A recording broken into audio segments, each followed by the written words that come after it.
Welcome everyone to the Canadian Nurses Association's webinar series, Progress in Practice. This webinar is titled Addiction, a Family Disease. This session is being recorded for nurses who are unable to participate today.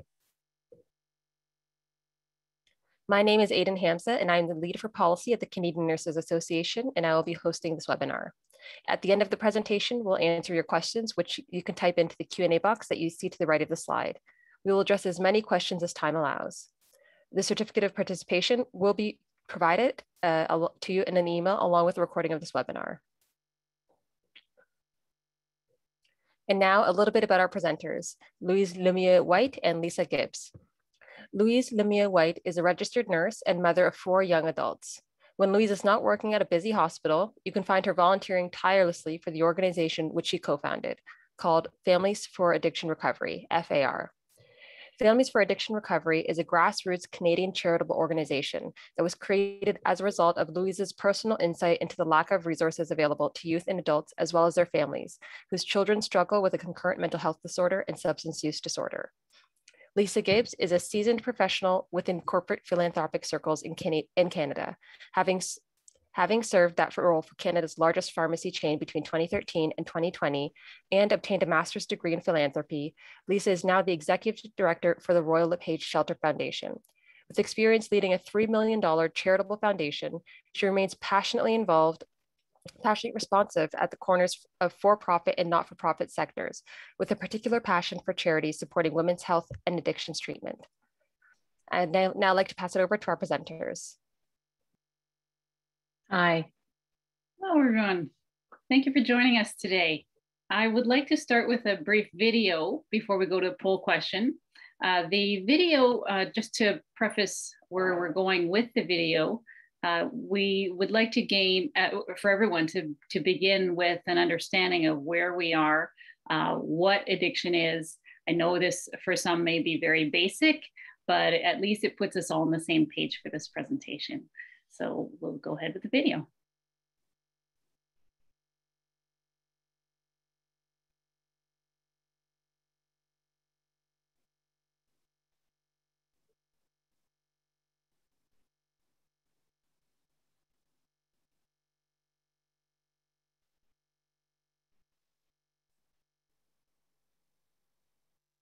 What is addiction? It's also called a substance use disorder. Over 20 million people nationwide suffer from addiction. 1 in 7 people will experience addiction at some point in their life. Scientists first began to understand addiction as a brain disorder back in the 1950s. Doctors Olds and Milner, in laboratory studies of rats, found the parts of the brain affected by addiction. But then in 1994, Doctors Volkoff and Shelbert, top neuroscientists, ran PET scans of the brain that showed the effects of substance use disorders. And like other diseases, these scans showed it affected tissue function. So there are 2 main parts of the brain affected by drug use: the limbic system and the cortex. The limbic system, located deep within the brain, is responsible for our basic survival instincts. So when you do essential things to stay alive, like eat, drink, find shelter, have sex, or care for your young, your brain reinforces behaviors that cause the release of dopamine from this region. That reward for surviving is also transmitted to the amygdala and hippocampus, which records a memory of that feeling, so we seek it again.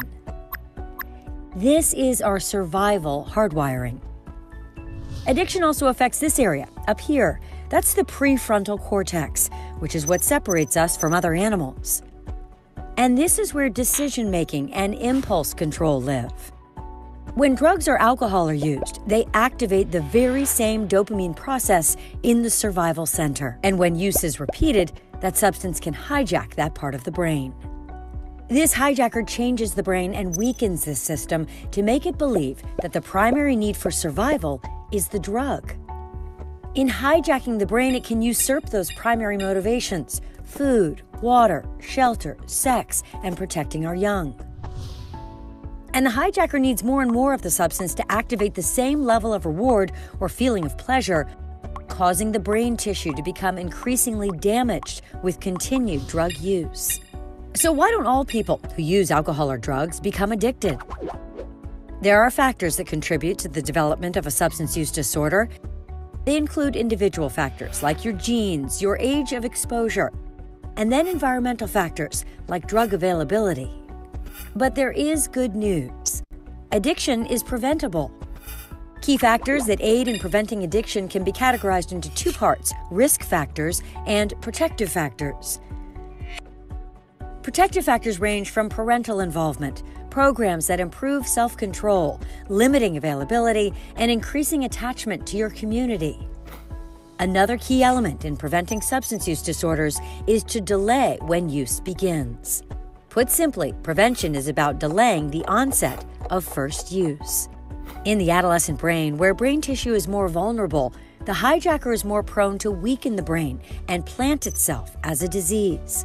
Those with substance use disorders commonly initiate first use much earlier, between 12 and 18 years old, which increases the likelihood of the hijacker taking hold.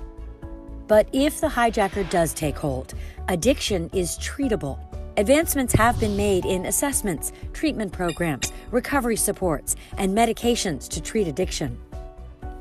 Brain scans show that once in recovery, the tissue in the limbic system and cortex can get better.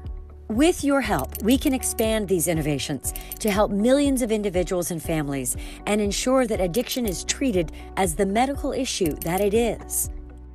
Together, we can solve this. Join us.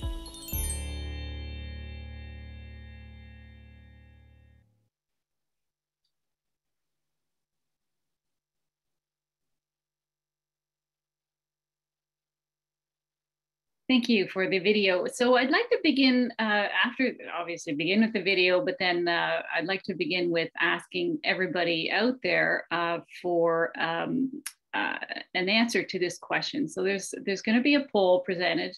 And so the question is, what is the most common substance for which people meet the criteria for addiction? Please choose one of the answers.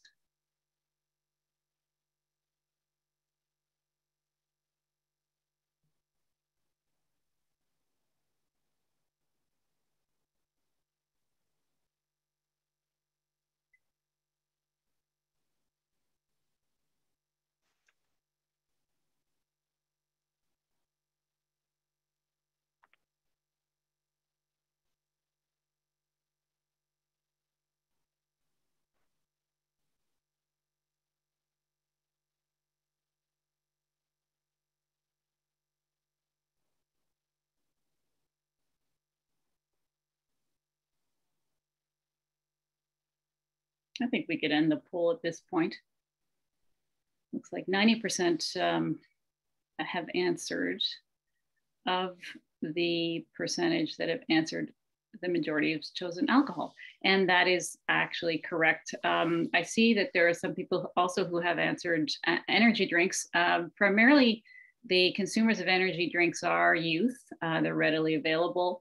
And there's a study that they do every 2 years in Ontario that asks youth what they use. Alcohol is the common answer for all ages, grade 7 and up. And cannabis is shortly after that. So thank you.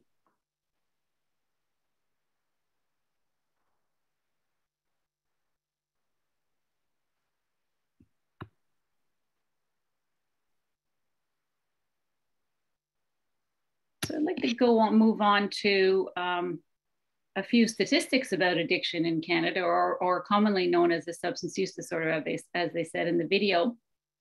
So we have about 6 million Canadians who meet this criteria for addiction or substance use disorder.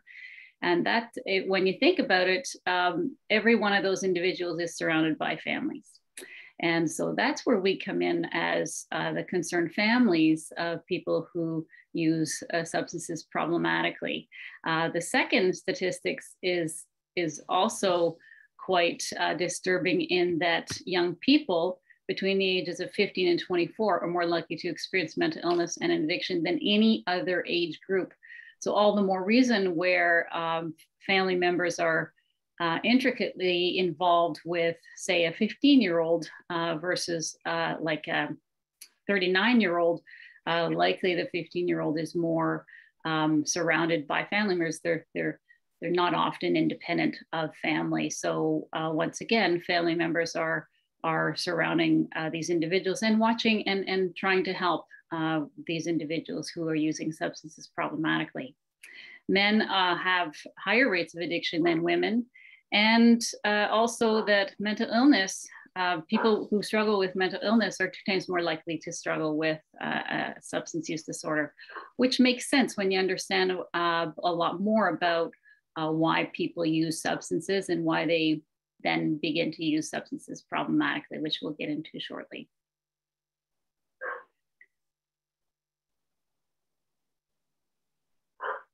So we did talk about the most prevalent used substance being alcohol. We know that it's a serious health issue. Yes, it is legal, and it is actually, in fact, a good thing that it is legal, just like cannabis is also a legal substance, because we can control it. We can control what's in it, but it does make it readily available.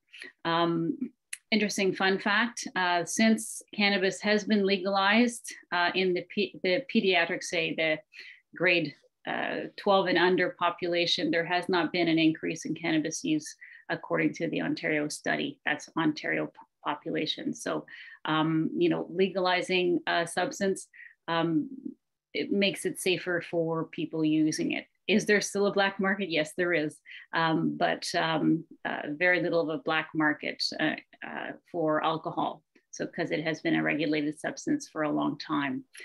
So as you are probably aware, addiction is a serious health issue, but alcohol being the primary one that drives people to hospitals, to surgeries, to problematic life experiences, technically, because it is so prevalent, and it's an easy go-to for individuals.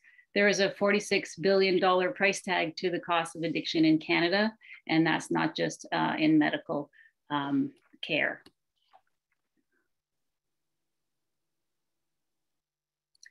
So I really wanted to paint a good picture for you to appreciate how families are affected by the addicted individuals' behaviors. So we at FAR Canada assisted in the development of this project, this research study in association with Pine River Institute. Some of you may have heard of it. It was in the news yesterday in Ontario. What we did was we set out to find out what happens with families and individuals who wait for treatment, and that's youth. So Pine River Institute is the long-term care residential facility in Ontario for youth. And so before yesterday, when they made an announcement of an increase in beds, there were 200 people on that wait list, and the wait list is about 14 months long.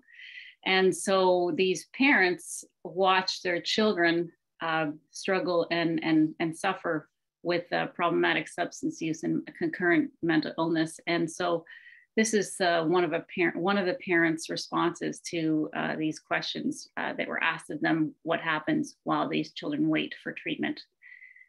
X's behaviors and health has continued to deteriorate over the past 9 months while on the wait list. We have struggled to maintain the sanctity of our home life as X has become more dependent on substances. We have lost thousands of dollars to theft by X, jewelry, possessions, replaceable items stolen and sold to support his habits. The physical destruction of our home, broken doors, broken cabinets, closets, cut wires.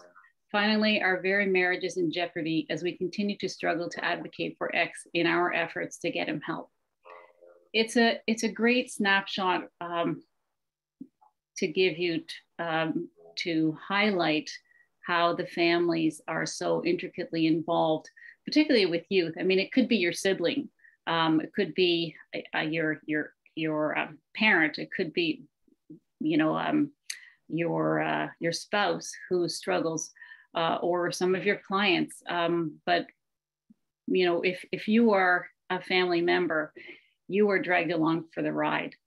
And and the next slide will give us another appreciation as to the feelings of the individual who uses substances problematically. So the addictive person who sets out to essentially get their next fix of a drug or alcohol, they are in a position where it doesn't matter what's in their way.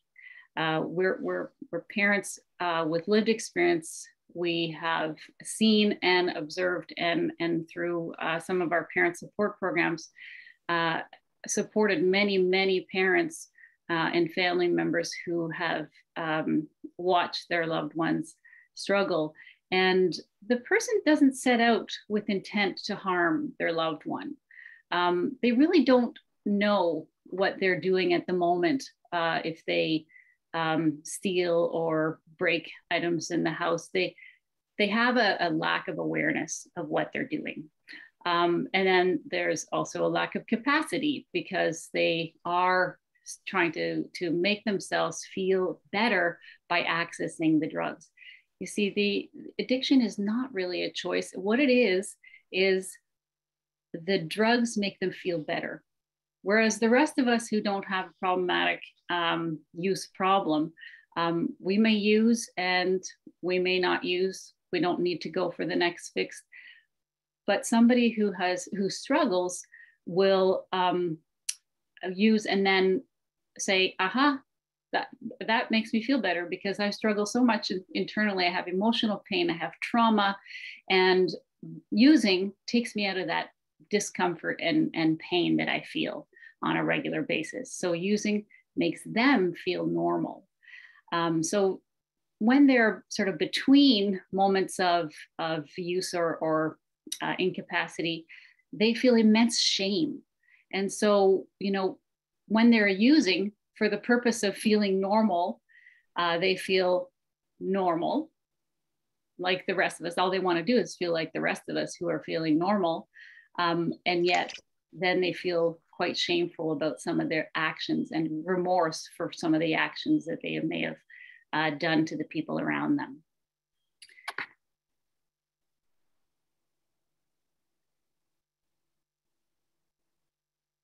Next slide. So with, oh, no, the one before that. So with that individual who has these feelings of shame or incapacity for their actions, there's also the person's family who is also going through some feelings of their own. And so these feelings may be pain, isolation. Why isolation? Because as a parent or as a sibling or as a child of a parent who uses, it's not something you really readily talk about with other people. You feel a sense of shame that this is actually happening to your family or to the person that you love. And so you tend to isolate, you don't share, you carry around this burden, and it makes you very unhappy and stressed. And you may be very frustrated with the person who uses. You may have anger towards them, and anger never helps. We know in our training that they push us, individuals who struggle with problematic substance use can push us to the point of anger because, let's face it, they're not treating you very well sometimes. And if you can imagine having a roommate who does all those things that parent said in that research study, you would say, I'm not living with that roommate anymore. I'm going to go as far away as possible from that roommate so I can protect myself from that pain. But it's not as easy as it looks or as it sounds for family members, because we're so intricately involved with the people that we love who are not setting out to hurt us with intention.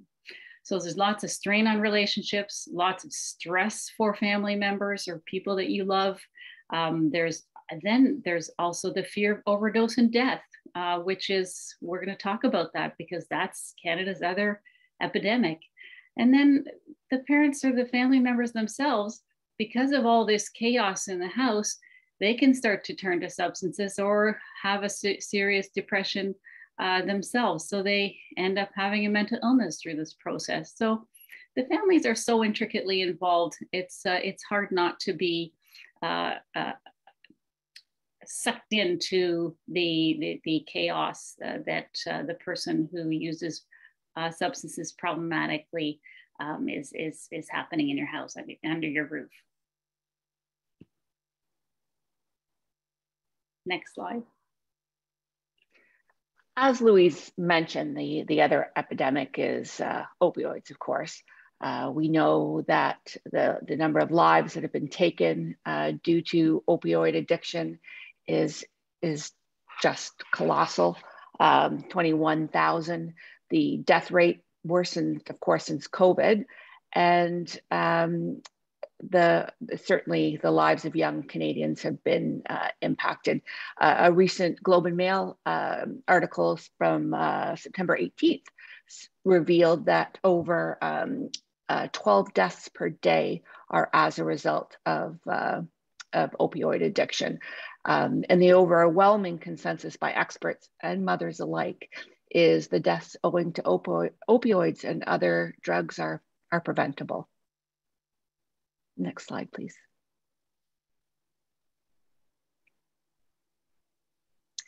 So here's a harm reduction strategy that saves lives, and it's naloxone. In Canada, all provinces have access to naloxone kits. Check with your Ministry of Health for info on where to get your free naloxone kit for your home, for your cottage. In Ontario, for example, naloxone kits are available over the counter, free of charge, at community pharmacies such as Shoppers Drug Mart. Though most of you know this, naloxone is a medication used to treat someone who's overdosed on opioids until emergency resources can be called. And again, naloxone is very temporary, but does give time to call for medical backup. Okay, next slide, please. Here's a summary, and I can relate absolutely with this, what it is about, what all the elements of stigma. Kind of from the top clockwork, you've got language and how we speak of substance use disorder, societal reaction to it, the medical providers, lack of education on what substance use disorder is, the criminal justice response to substance use disorder, feelings of the family feeling outside of normal existence. And then of course there's the stigma of the person who has substance use disorder. And they all impact recovery negatively. Next slide, please.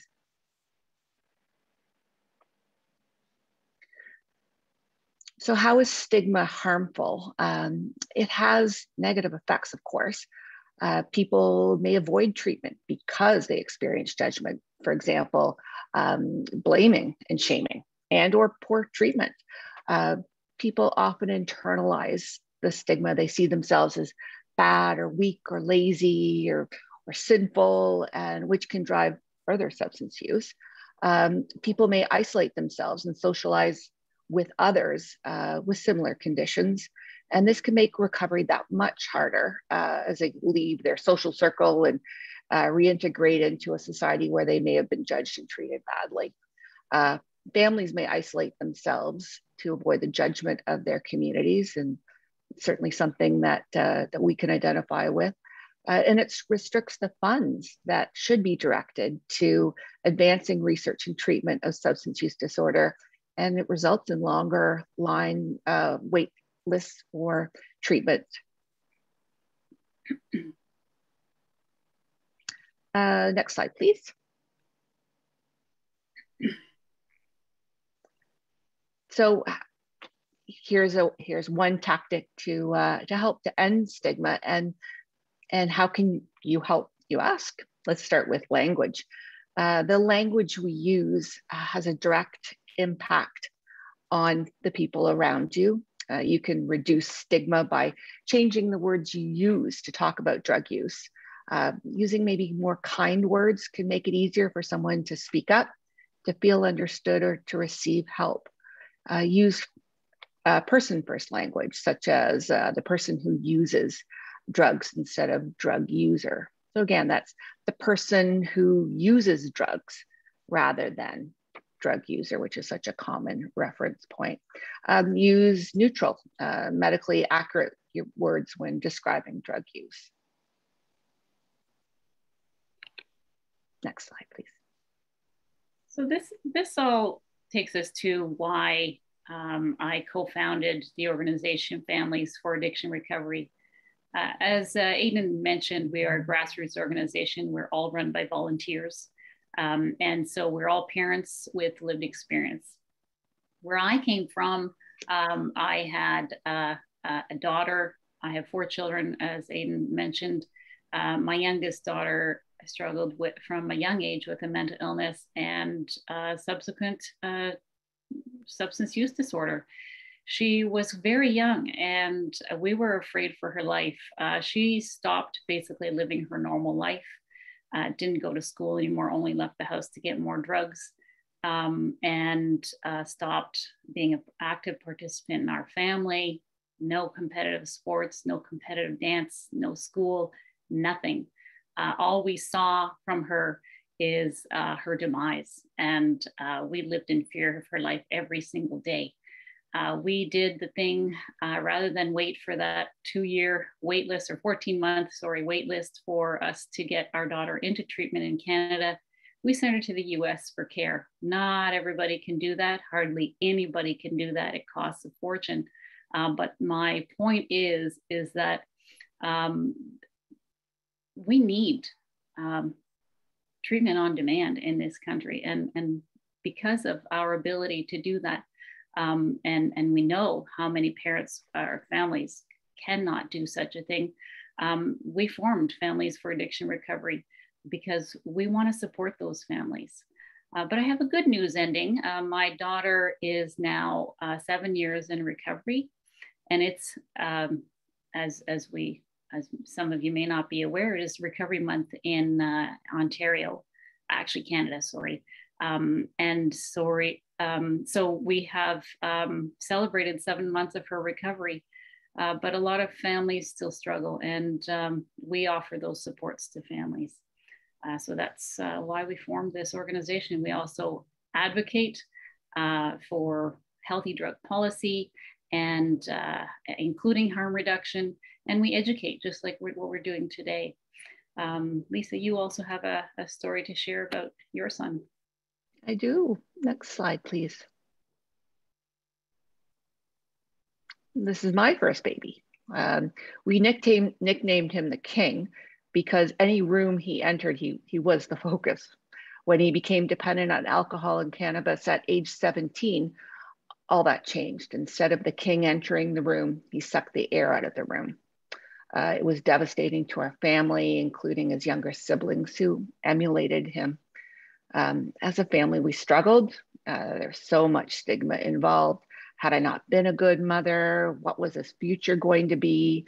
There was no playbook on this. And of course, Dr. Spock ended his childcare instruction a bit too soon. We were drawn to what the activities were with BAR because we just didn't have those resources when our family was going through the addiction. And you also have a good news story, good news ending too. I definitely. And again, this isn't for everyone, and everyone's time and schedules are very different. We got the King into treatment, and 7 years later, he's doing his master's in addictions counseling. So not only did treatment save his life, substance use disorder became his calling, so he can help to save other lives.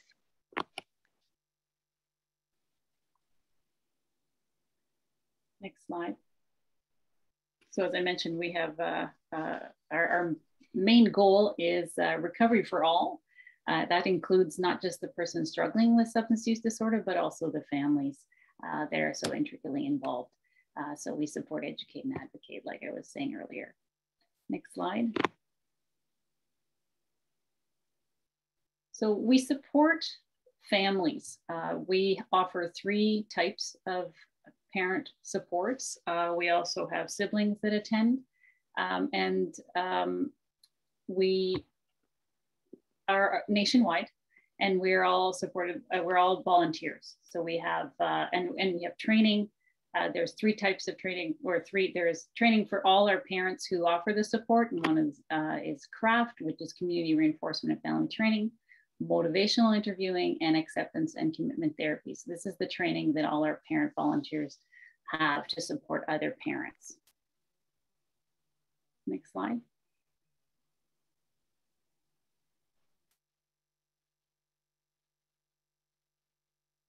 Lisa? So as I mentioned, I did not want others to have to go through what I did and found Bar Canada and put my hand up to be a volunteer. I went through training, and it's based on sound science and knowledge-based methods of interviewing, of counseling, and frankly, of being that ear, so that one by one, we can help to reduce stigma, and we can make sure that the parents are working to focus more on themselves, to again offer some more air into the room, so the family can get back to functioning as they would normally.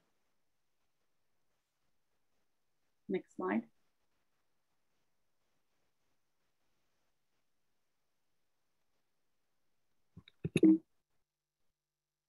So we have another kind of support, and that is the parent group support across Canada, once again, online or by phone. They just have to go to our website, which if I have time at the end of the webinar, I'll take everybody to our website. It's very educational, and you can see how easily accessible our support groups are, our support is. We also have a third method of support, and that's our call line. That's on the next slide. It's across Canada again, 1 to 3 p.m. Eastern, and Monday to Friday. And that is once again manned by one of our trained parent peer supporters.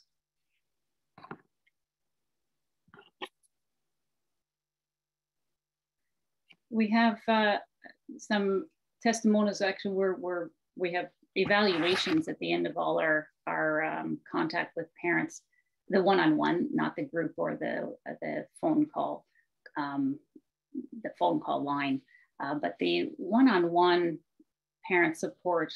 The parent is matched to another parent who has a similar journey, and at the end of their approximately 8 sessions, we have an evaluation for which we have really good results, and we've presented these results to a conference, and we're presenting again to another conference, the CCSA conference this fall. But one of the testimonies is, I was feeling very frustrated with no support. And once I was connected to a support person, I realized we were not alone, and hope in the possibility of change was possible. Next slide.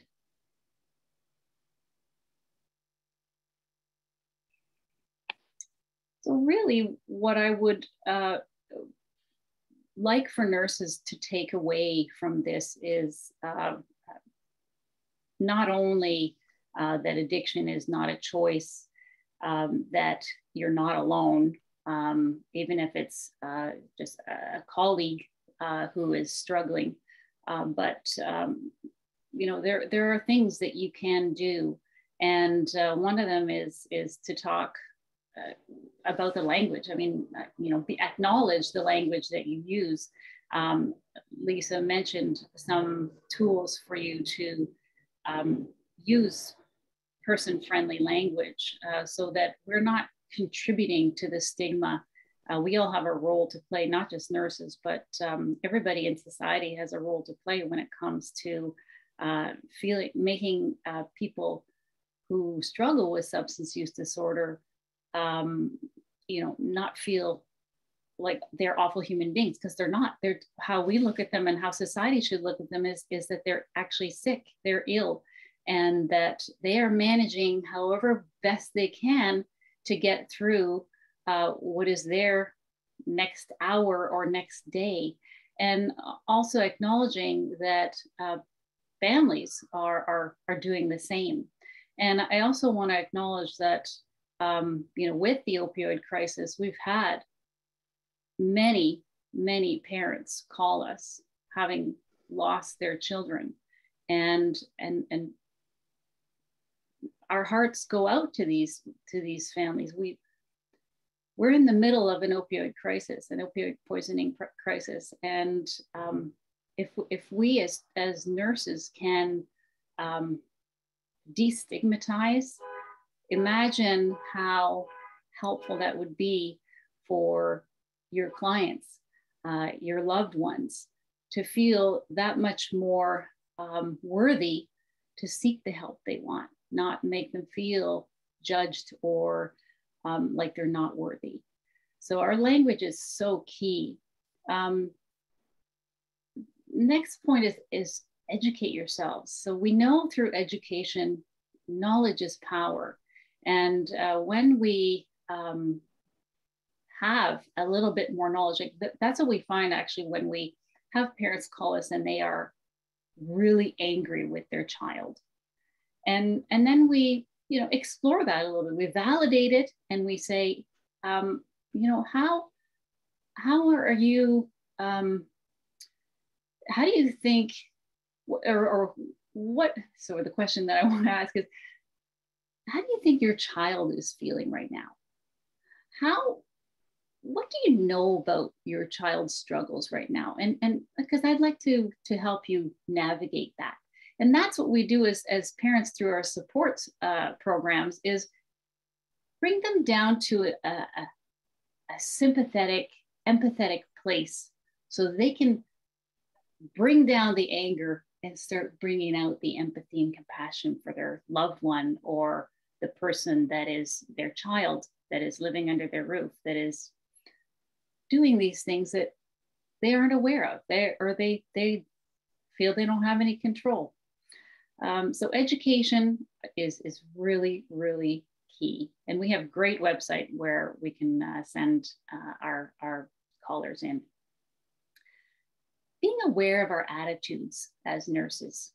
We might be a nurse working in ER, where we have exposure to probably many. I don't work in ER, so but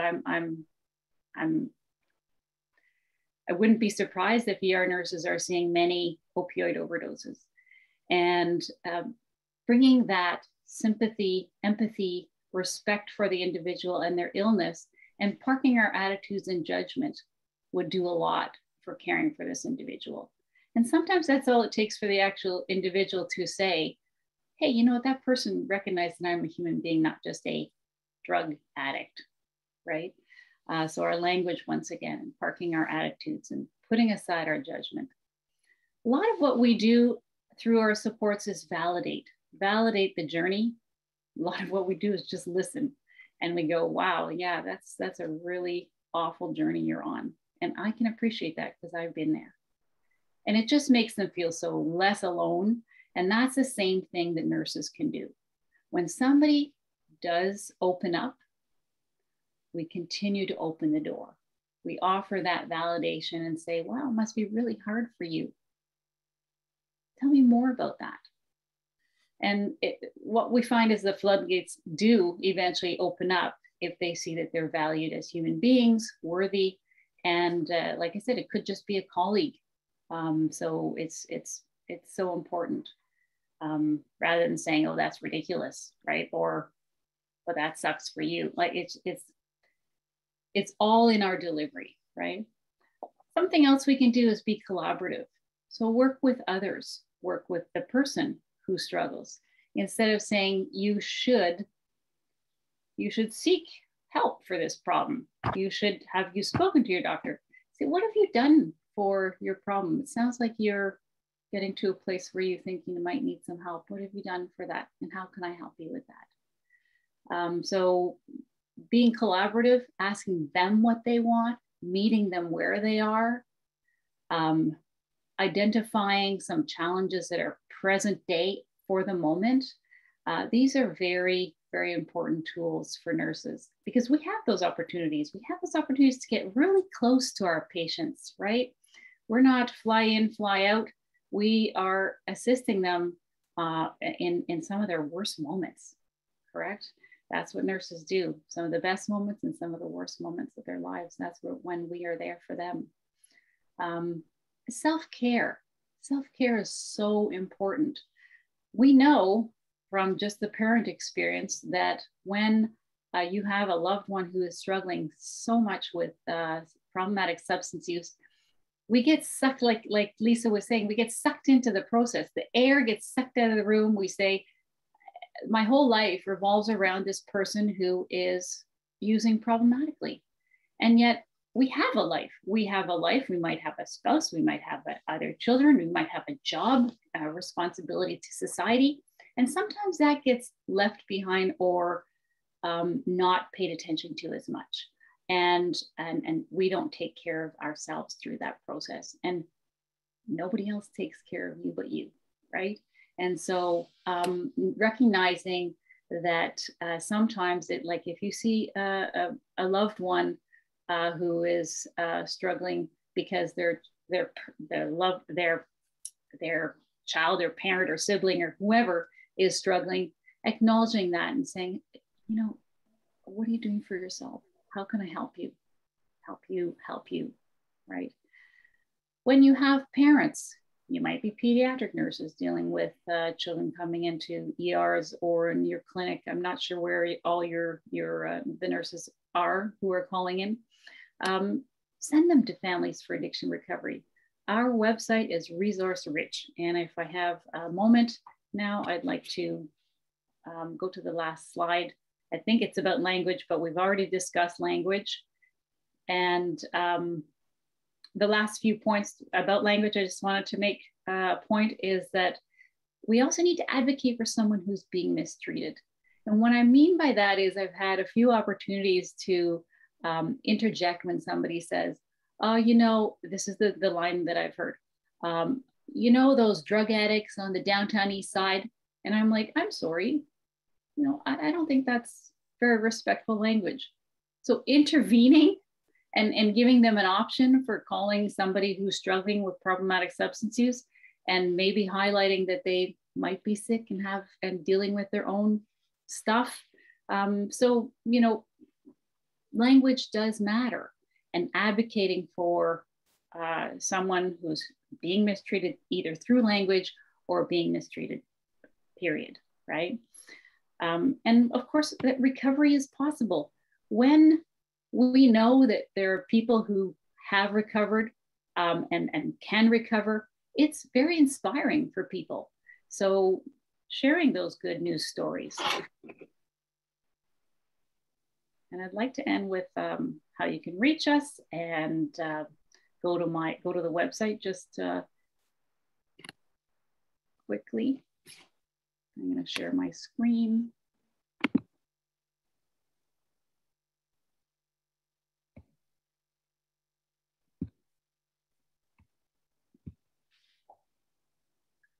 So the first thing that pops up when you go to our website, farcanada.org, is the NORS. So NORS stands for National Overdose Response Service. If you have a loved one or somebody you know or a roommate who uses drugs problematically, we have, as we said, Lisa and I, an opioid poisoning crisis right now.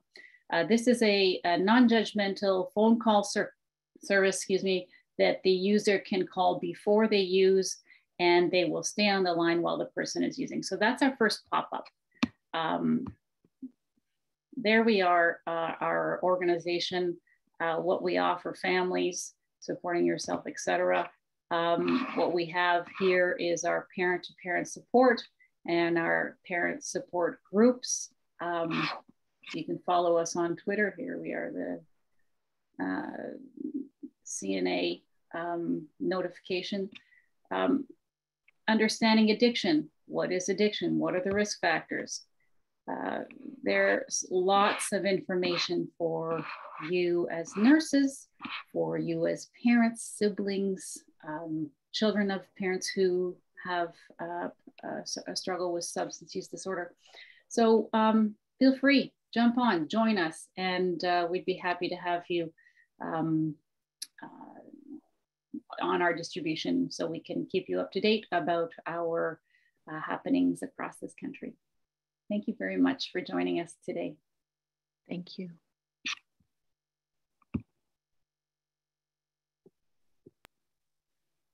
Thank you both for Louise and Lisa for this really insightful presentation. Before we move on to the Q&A period, we'd like to ask that participants answer a couple of poll questions, which should be coming to your screen now about today's presentation. We will now start the discussion portion of the webinar. Now, if you haven't already, please type your questions into the Q&A text box. And I see we already have a couple questions here. The first one is from Susan Charlton. Can you speak about the use of naloxone as a preventative medication to help stay away from alcohol?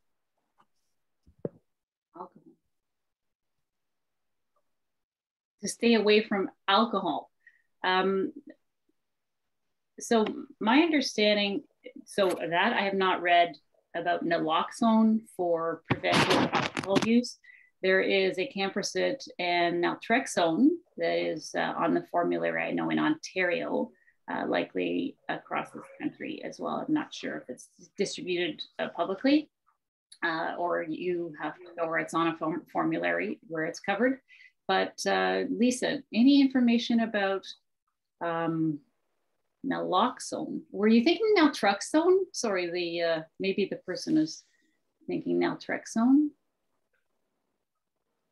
Because naloxone reverses opioid poisoning. It could be, but yes, and I see here that in the chat, she's saying, yes, I meant naltrexone. Okay, great. So I'm not sure if I've answered the question. So it's maintenance dose, right? It doesn't work for everybody, I'll say.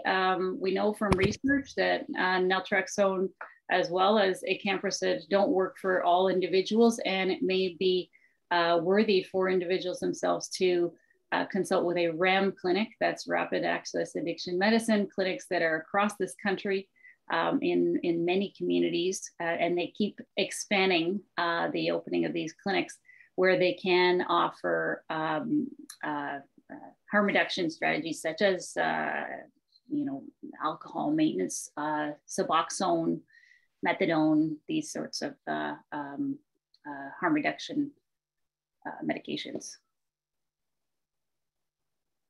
Great, and I'll just move on to the next question. The next question states, can you please comment on the average number of attempts to achieve sobriety so that nurses know and are aware that there are often a lot of failures before success? Lisa, do you want to try that one? Louise, please jump in. I don't think that there's a known number. It can be, the first time, the seventh time. It is an ongoing process, but what we do know is that recovery is possible, and there are so many different methods of recovery, and to keep at it, keep trying, because recovery is possible.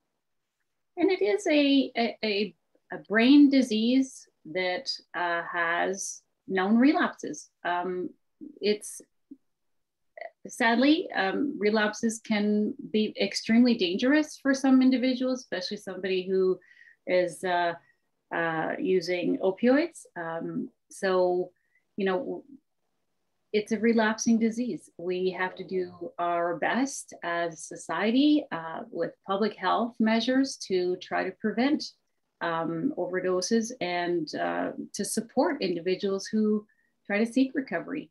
Recovery, as Lisa said, it comes in many shapes or forms, and not everybody gets it in the first shot. But it's not that they never learned anything through, 1, 2, or 3 tries in treatment or rehabilitation. It's a skill that they need to learn for life. I look at my daughter, for example. She continues even after 7 years to attend meetings, and that's her support community. And so it's so important for individuals to seek supports where they are and however they can get them. I was just going to add to, we talk about stigma, and that substance use disorder is often seen as a personal failing. And so to be able to move past that, because we know now that the knowledge and the stats are so different, and then move on to the possibility of recovery, I think is also an important aspect for people to consider. I see somebody said that the average number of attempts at recovery is 5. And that's according to the literature, this person, Kathy Moreland. I know Kathy. Thank you, Kathy.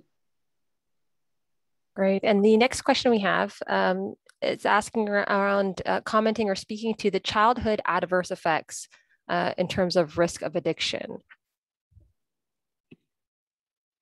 So, yes, trauma is a big one. Neglect, abuse. So those can both be traumatizing for children. Early drug use. Some scientists say that addiction is a pediatric disease, in that, according to like that video said, that the earlier you use, the more likely you are to develop a problematic a substance use disorder. And so, delaying use, if you have a genetic factor in your family, so 40 to 6% are of people who have substance use disorder get it genetically, right? We had it on both sides of our families, and my daughter got the lucky end, right? She doesn't use substance. She knows what it does to her, and she. Unfortunately, you can't change those genetics, right? But if you know that you have genetics, like the video said at the beginning, delaying use until your brain, your prefrontal cortex is more mature, would put you in a better place in terms of delaying your risks to developing a substance use disorder. Very good question. Great, thank you. The next question is related to the website. If the FAR website, something that is promoted through websites like CAMH, and if it's not, then it should be. So I guess just some feedback there on the website and how great the resources are. There's also a question related to specific supports for parents. Is there any support targeted toward adult children of people who have a substance use disorder? Adult children, absolutely. We serve clients, believe it or not, from the age of 12 to 51, and that's the child. So no matter what, I always say to parents when they call us, oh, my child's 39, can I still use your services? And we say, still your child. Absolutely. So yes. I think the question though is for children whose parents. Parents? I think maybe. Yeah, support targeted adult children toward adult children of people who have a substance use disorder. Okay. Sorry, I misunderstood. Would be for our organization, we are the parents of the children. So you can definitely go to our website and learn. But in terms of supports, we usually recommend parents look for Al-Anon, Nar-Anon. Yes, Al-Anon or Alateen is for younger, if they have parents, and also Smart Recovery. These are across the country as well. Perfect, thank you. And then the last question here is related to individuals who have had experiences with life-threatening experiences like overdoses and may be likely to repeat that behavior. How can we encourage the thought processes the person needs in order to consider seeking help, particularly if our involvement with them is brief? So I'm assuming this is from kind of the perspective of the nurse. The clinician. Yes, really, there's, what people do is out of our control. We can only control ourselves, right?